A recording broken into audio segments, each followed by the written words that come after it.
This is going to be our Superheist videos. Some lies, some truths. Yeah.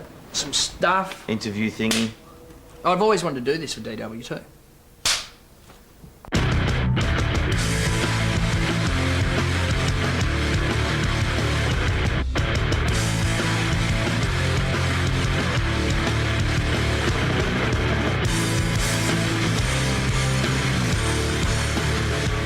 So the history of the band, well, we began in about maybe October 1993. Don't lie. And we began with me and Burger. We started the band. I'm DW, by the way, that's Burger. And Burger just came back from America. He happened to like the same music as me. Told me he could sing, which was a lie. Plus, I thought you were attractive. Yeah, he thought That I was alright. one of the main reasons. Well, we were both right into Pantera and Sepultura at the time. And Fear Factory. and Fear Factory. That came a little bit later, I think. But that's the God's honest truth of how we began. Maybe Burger's got another side of the story. Yes. Well, I was actually a dancer in Manpower, and I'd been travelling the nation, and I saw Richard, and I saw he's an ordinary-looking guy, and I thought I could help him out. DW thought I could help him out. Thought I could help him out with the chicks a little, so I asked him to join Manpower. But when he took his clothes off, he didn't have the physique that I did. So basically, we decided to form a band instead. So that's where it started. We've gone through a few changes as a band. We have. With personnel and with the style of music we played. We started off as what would you call that music where we started off at? Well, your Fear Factory style, heavier end of the that ilk. spectrum. Of that ilk. Your bands of that sort of ilk as Fear Factory, your Fear Factories, your Sepulturas, your Panteras, those kind of bands. Guys, ugly guys in bands. We like. Yeah, we were ugly guys in bands. For example, Burger had long hair, nose ring, tattoos. We still got them, but you know, he'd wear a Pantera t-shirt and some army pants. And Richie had that a funny big ass mohawk dreadlock, looked like Drew. Yeah, crusty like Drew. Bit of cleaner looking Drew. Yeah, exactly. We started with Sean on the drums. Yeah. Sure, but he kind of nicked off for a couple of years. Yeah. And he came back to the band. Yeah. Fatar came about a year later. A year later, and then he nicked off for a year and a half. Yeah. Or 2 years or something, so we didn't have a keyboard player. Yep. And we've gone through so many bass players, it's not funny. Our one bass player chopped his thumb off. And he couldn't play anymore. One's now male model. That's true. And the other one is has retired to a life of heavy metal in Adelaide. Yeah. And now we've got Drew. And I guess the musical changes have progressed through. I mean, to me personally, I still see the similarities to how we were in '93 to how we are now in 2001. You know, it's just always been a heavy guitar sort of thing. We were the first band to have keyboards and in metal in Australia. And clean vocals. Yeah, singing. Like, you know, well, except for your gay metal, like Hyperion and stuff. Oh, just, guys are, you know, your long hair fag metal, you know, dudes who, you know, get the pink doll. So predominantly you would say we were death metal with clean vocals and keyboards, and that hadn't been done before in Australia. Yeah. And we were vilified to a degree. Yeah, but people have asked me, how come it's taken you this long to get anywhere? But I am of a big belief that we asked around for many, many years, and Superheist really took form probably in, say, 95 when we started getting 96, when we started getting serious. Without Chrome Matrix. And we had some support from a record label, the greatest record label probably to ever grace the face of this planet, Shock Records. Shock Records. Yeah. With big DW, another DW, because you are his son. That's right. DW Williams. Son. Yeah. So, bastard, sorry. Bastard. Just bastard. Yeah. So, so, you know, we have been going probably now seriously for 5 years, in my mind. And that's why it's taken so long. But it shouldn't have taken that long, because, you know. I can't believe how serious and honest you're being. I am pretty cool, so it shouldn't have taken that long. So 8 Miles High came out in year 2000. Who asked that question? And then in year 2001, The Prize Recruit came out, which is the album that's out now, which we're very proud of. And we released Chrome Matrix in 96. But would you say, Burger, that there's a little bit of a difference between 8 Miles High and The Prize Recruit? I see a few subtle changes, but it's still Superheist, you know. The essence and core of what we're about. It's heavy guitars, melodic and catchy vocals, keyboard lines. That grooves. It's what Prize Recruit is. Yeah, I agree totally. Some people have said to me, "Geez, this is different," but I don't see that at all. It could be a continuation of the same record, as far as we're concerned. Yeah. Superheist never really stick to one specific formula. If a song's rocking, that's cool. That's good enough for us. What do you think? It's all about the songs. Yep, that's It's all it. about the All songs. about the songs. And the kids. And the kids. And me. Oh, well, you know, the kids know that it's all about them. It's all about me. Yeah. Thanks.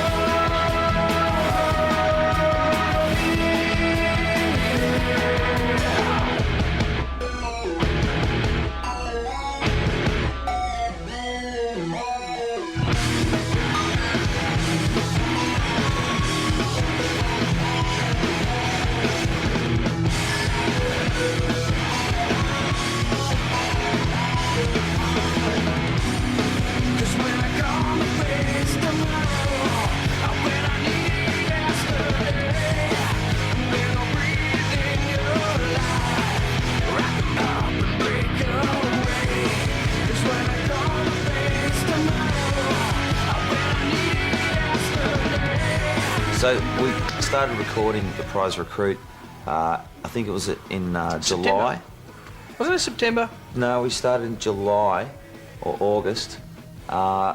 We did a couple of weeks first. Remember, we recorded about half the album first, and we cranked the system for the first single, and we worked with Kelly Tonema, producer. Did a fantastic job. Kelly. Leave me alone, Kelly. Have you seen? He's on the cover of the Area 7 Leave single. Me Alone single. So that's Kelly. If you ever want to have a picture of him, that's him. That's him. So he's worked with many fine artists, including 28 Days and Body Jar. We recorded the album in two parts. We did half the album in about July, but just recorded bass, drums, and guitars. At Sing Sing Studios in Melbourne. And then we came back again in September. This is the part that you can remember. I don't think you remember anything prior to that. No, probably not. We recorded the other half. We actually recorded 14 songs. We dropped one of them because it just wasn't working. And we actually had the Prize Recruit could have been a 30 song album. we wrote 30 songs for it or more. Yeah. Yeah, and not that sort of we picked the best 14 or whatever, but we only got around to finishing sort of 14 before we moved on. So we've got a big backlog of songs if we ever want to use them, but we usually just move on anyway. And then so we recorded all that, and we moved down to a house in Portsea. The Villa. The Villa, a very luxurious pad that we rented down there because our record company's got stacks of money and they just throw it at us. It's great being in a band, isn't it? No. No. And you know, do you know what I'd like to be? What? Ian Thorpe. So we were recording down in Portsea, very luxurious pad. It had a spa right near the beach. We made cocktails. Made cocktails It and was stuff. hot. It was summer. Yep. I think there was more time spent in the spa than recording the record, but Because I am pretty slack. Because it was we pretty went down. slack. You're only pretty slack. We went down there to do vocals and keyboards. So the majority of the time was spent trying to motivate me to do vocals. It was fun. Let me just tell you that. So we moved from there, and on the 2nd of January 2001, we flew to Sydney, and we began the mixing process of the album with a very fine, esteemed American gentleman by the name of Rick Will. The mixing of that took about 13 days. 9 days. No, it didn't. It took 9 days. Did it? Yeah. You sure about that? You What was couldn't I doing for the other 4 days? I don't know what you do half the time, Burger. Yeah, that's a good point. So, But something amazing happened during the mixing of our album. yes, Rick had a baby. Well, that would be amazing. Yeah, but his wife had a baby. His wife actually had the baby. Now, his wife is Australian, and he's got a lovely family, and they flew out from America, and she was ready to pop at any moment, and she had the baby during our time mixing. What song was it? I don't remember. Let's make that up. Bullet. I guess that's good enough. Yeah.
Now, if you notice at the end of that video, Superheist escape on motorbikes. Now there is a rumour going around that we didn't ride them.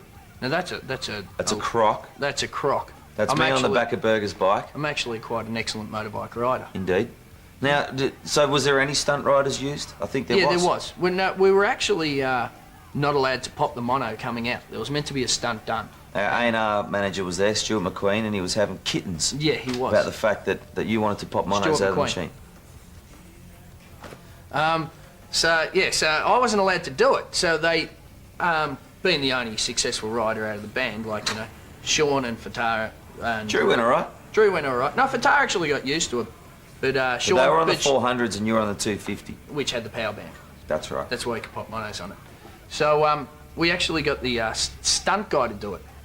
And unfortunate as it was... He was a big dude too, wasn't he? A big Queenslander. He liked his 4X and his Bundy. He actually wasn't a stunt guy. He was just the guy that bought the bikes. And he was the only guy that knew how to pop a mono that wasn't in the band.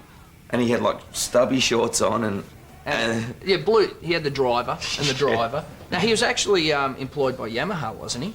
He was to bring the bikes, but he wasn't. No, but he was an actual Yamaha guy. Yeah. And he used to ride all the time. So he got to do the stunt coming out of the container pulling a mono, but unbeknownst to him, there was some coolant spilt in there. So when he started the bike up, the tyre was sliding and slipping, doing, you know, a burnout.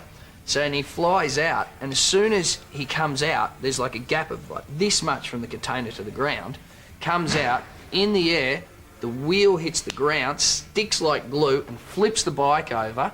He lands straight on his side and rips the whole side of his leg off. He was in shorts. Yeah, from here to here, it was a graze as wide as his leg. It was great. We're very fortunate that he didn't sue us. Yeah. We hope. No, it's too late now. It's too late now. Okay, cool. But we gave him a case of beer. Well, Superheist has been touring quite extensively, probably for the last 2 years, I'd say, heavily, in support of 8 Miles High, then the prize recruit. We started off with the Grinspoon tour. We started off with the Spoon, who are our very good mates. Well, prior to that Grinspoon tour, and prior to the release of 8 Miles High, we did a national tour with Sepultura. Oh, that's right. Oh, that's a long time ago. Yeah. Yeah, we did that, and then we went on tour with the Spoon. That was our proper first national tour. Yes. Like, no, because we went to Tara, places we'd never been. Well, off the beaten track, so to speak. Yeah. Well, your major cities, we've done them before. And then after that, we decided we'd go on the road with 28 days. And we love 28 days. Yeah, they're good boys. The moment of truth for Superheist, I believe, in the last sort of 6 months of touring would have been when we scored a main stage slot at the big day out. Thanks to Limp Bizkit pulling out. Yeah. Due to those tragic circumstances, of course. And plus Fred being a wanker. And we got to play main stage. We opened the main stage in Melbourne, and we were expecting probably, what, 500 or 600 people to be there at 11 o'clock. Ended up being like 10 or 15,000, and it went absolutely berserk. And for me, anyway, that's one of the best shows. Is that your defining moment? Oh, no. And the Newtown RSL, when we were doing our album tour, we were worried that we couldn't sell out. One of our first shows on the tour as well. Yeah, well, was actually about a week into it, the second week in, and we thought, first show into, you have no idea when it was, do you? I don't have any idea of anything. Anyway, Newtown RSL, we played there before, we'd never done a headline show there, and we were worried. We thought, like, the joint holds 600 people. Because we played there for 28 days and it was only about 450. And Henry Zanga was about the same, about 400. And we thought, well, Jesus, it's going to be a worry. Anyway, we turned up there about half an hour before we had to play. The place was packed, 660 people in there, and we were stoked. It was like, yes, we cracked arrived into in Sydney. Yeah, that's right. So that was a big turning point for the band. So well done all you smelly little pricks for turning Thanks out. for coming. And the advantage of doing something like this with just me and Berger in the room, the rest of the guys aren't here, we can bag the crap out of them. They don't even know. Yeah. They're not going to see this video. So let's go to town. A few of them have certain habits which leave a lot to be desired on the road. Let's begin with Fatah. Keyboard player. Right. Fatah sleeps in the van the whole time. The whole time. We call him the Wombat. And he sleeps in Happy Valley, which is the back of the Tarago. Yes. Now, which is a certain precinct or zone that he actually owns. Yeah, he claims to be his own. Now, when we pull up to a servo, of course, everybody gets out. Everybody goes and does their thing, fill up juice, buy Ready a to go drink. again. Everybody gets back in the car. And what does Fatah do? Decides to get out at that point. He goes, oh, gee, where are we? Gets out. His other nickname is the service station inspector, because he'll get out and walk around the servo. Have a look around. Everyone's waiting for him, drink, then he slowly he'll gets hop back in the van. Every time, without fail, he does this. In the bathroom at the hotel, when he gets out of the shower, for some reason, he seems to just drench the floor. Yeah, but see, there's a personal habit that people have. You can either hop out of the shower and not, like, come out, turn the water off and just walk straight out and spread all the water everywhere. Wipe a bit of it off in the shower so you have... You know, if you're living in a hotel room with other guys, you've got to have some courtesy factors built in. Fold your clothes. That's why we share rooms. That's right. Drew's super messy in the hotel room too. Okay. Right. I don't know, I've never been into his room before. You don't? No. No. He stays up all night playing PlayStation. I don't think I've ever seen him sleep. He likes to utilise hotel facilities like the spa. The spa and the pool. He jumps from the spa to the pool. That's how he got the pleurisy from doing that. Does Sean have a bad habit? Does Berger have a bad habit? Ziff, dude. Does DW have a bad habit? Oh, I could name 50. Number one, he's the grumpiest bastard in the whole wide world. Nothing's ever good enough for him. I'm not arguing. Nobody talks to you. You're not very nice. Yeah, I'm unapproachable, dude. No, I don't know. You're all right, I guess. Yeah. Superheist previously did 2 videos as well for 8 Miles High, our EP. The first time we did was Have Your Way. Our first ever video. We'd never done one before. We didn't know what to expect. We had this hotshot director. He turned a bunch of fools, misfits into bona fide rock stars and shot this video, Have Your Way. It's all beautiful to me.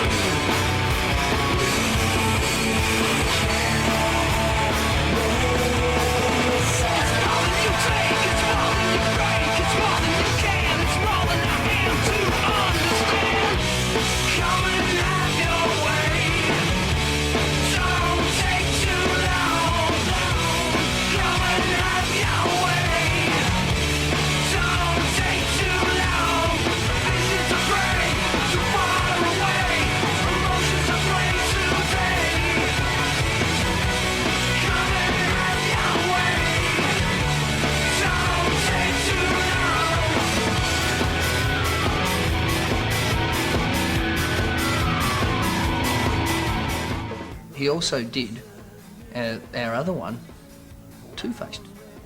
Check your head up.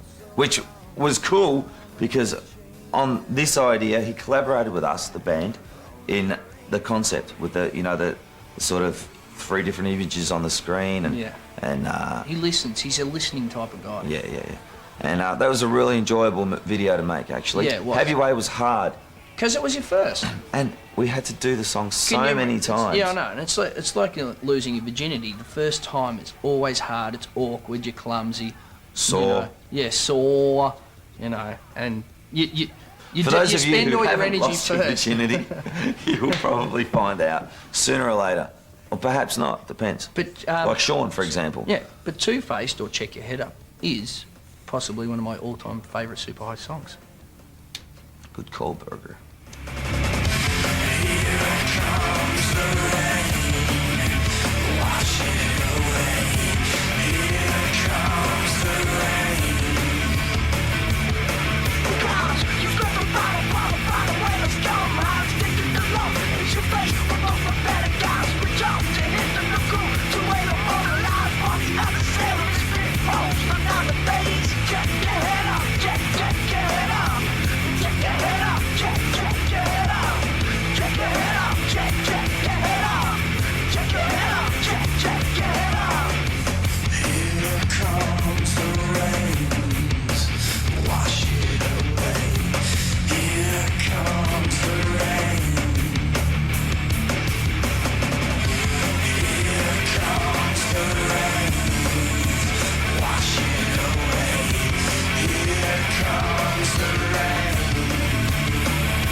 So, you told me early on that you had a favourite song on the album. Yeah, I do. Cool. Anyway, my favourite song... I'm joking, what is it? No. My favourite song's the one I sing on. Is it the whole lot? Yeah. Right. So it's a good album. I like it. Is there a particular song that you're fond of? I have two particular songs that I'm very, very fond of. I have a great penchant for Slide. That's... because it was something new for Superheist to tackle. We'd never released a song. A semi-ballad?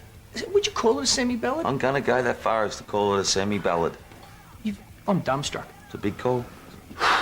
Yeah, what else? And Unlearn. Unlearn. There's something about Unlearn that I really love. And it's good live too. Kids love it. I'm going to say that I've got an equal favourite here. I'd say The Fight Back and Bullet. Oh, blow me down with it. Oh, and Deliverance. And Ghost. Down South and Ghost. Yeah, and Unlearn. And Step Back. And Don't say Crank the System because you know we don't like that. I'm not a fan of Happy Wasted either. Oh, Sometimes, and every band will tell you this, you do a song that you regret that wasn't on the album. that was written pretty much 5 minutes before we went into it. It was kind of like an idea that It was written in the studio. as snowballed, well. and it's just a Yeah. song that we personally are not fans of. I believe Drew's a very big fan of that song.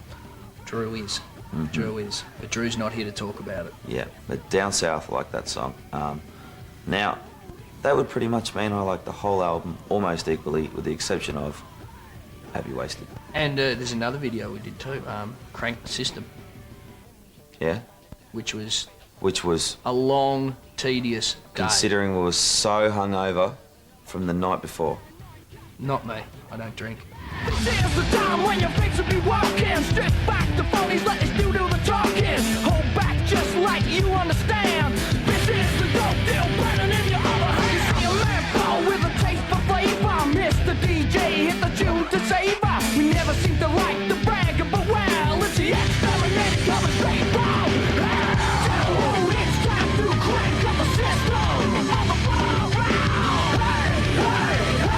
crank up the system. Download, it's time to crank up the system. On the floor, hey, crank up the system. Release the pressure. There's no pressure. We recently did another video for another song on the album, which is a single out, called Step Back.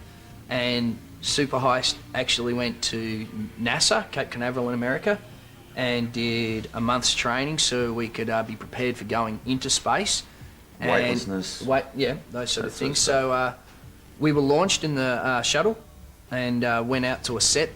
We had a set, because Shock's got so much money, they actually Throw money at us. they made a space station for us, and we went out to space and shot the video, which was, possibly the first one of a band to ever do that. To ever do that. Yeah, so- I was a bit worried at first, because obviously I'd never been in space before.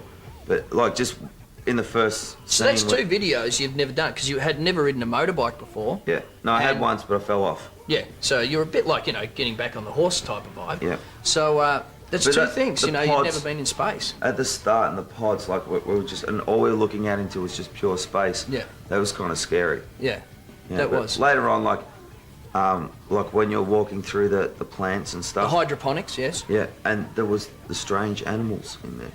Yeah. Yeah, well, you know, I don't really want to go on about it. It's going to give me nightmares. So, Sorry, man. it's I all know right. it's tough. But yeah, no, it was good. So, you know, the good thing about space, you can't hear drummers scream.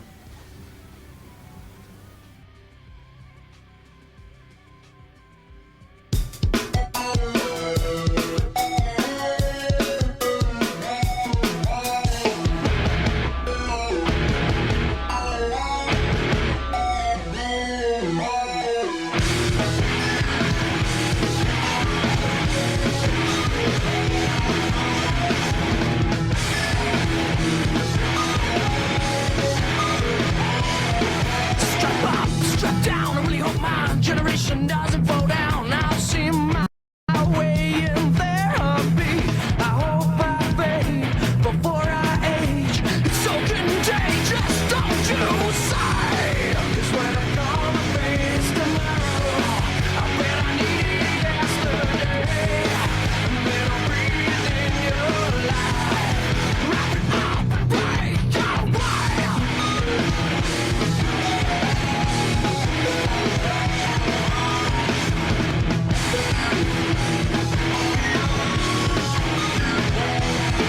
Step back, step down, step around my face should bleed like a ghost as I walk back through history.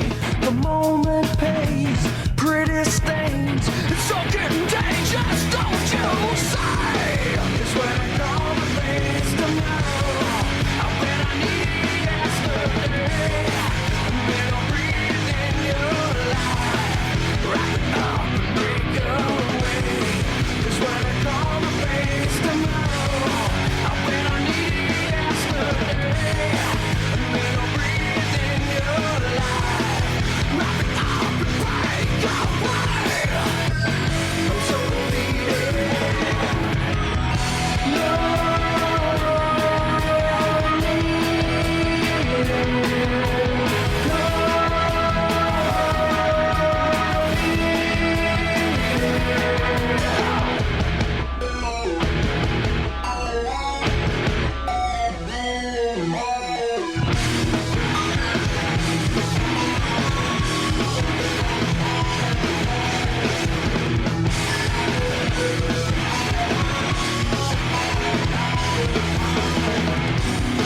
Cause when I come and face tomorrow, I bet I need it yesterday.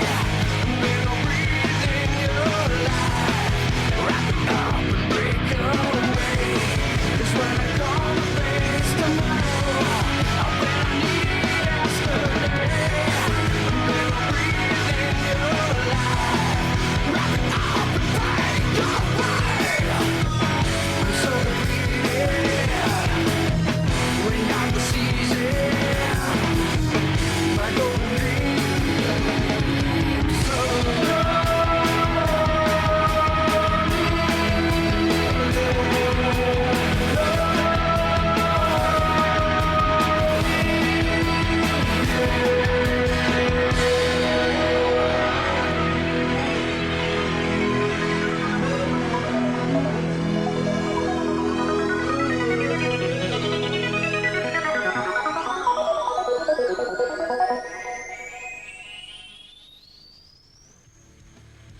Thanks for purchasing the prize recruit and keeping the heist busy.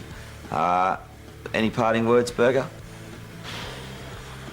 Don't touch me. When people come and approach me, don't touch me. I don't like it. He's famous. He likes to be the cool one amongst the band. We all pretend he is, obviously. But he's cool. He's good, man. You're cool. Thanks, sir. You're awesome. You're awesome. Anyway, thanks for buying the prize recruit, and I hope you bought all the singles. Enjoy the videos, and have a good Christmas, and have a good birthday if it's your birthday. If I'm allowed to be serious for a second, thank you. You know I'm joking around when I say don't touch me. I like people touching me. We're Superheist, and have fun. See ya.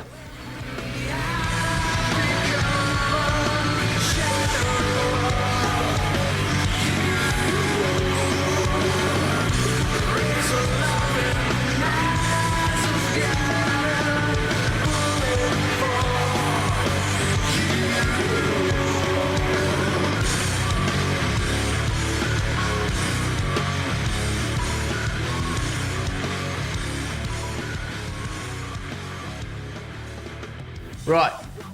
We have played some bad shows, amongst the good shows, of course, while we're touring, but I'd have to say the worst we've done. No, we've done a lot of bad ones.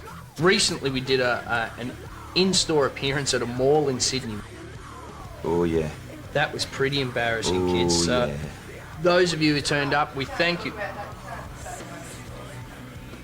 Okay. We did a particular in-store We once. did a particular in-store recently, somewhere in the... We didn't do an in-store? No. Oh, we didn't do that. No. Okay. Next one. This is bad, isn't it? We're gonna...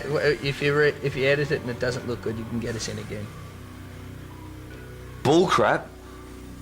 Fold your clothes. Always fold your clothes, kids, and put them away. Because if your mum sees them on your bed, you're in big trouble. All right.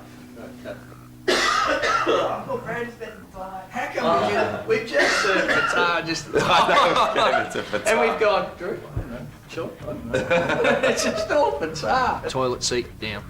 Always put the toilet seat down because germs carry. Yeah. And if you leave your toilet seat up and your toothbrush in the same room, you may as well be drinking toilet water, kids. Let's face it. Or just stick the toothbrush up your bum. It's the same thing. You get the same amount of germs. Exactly.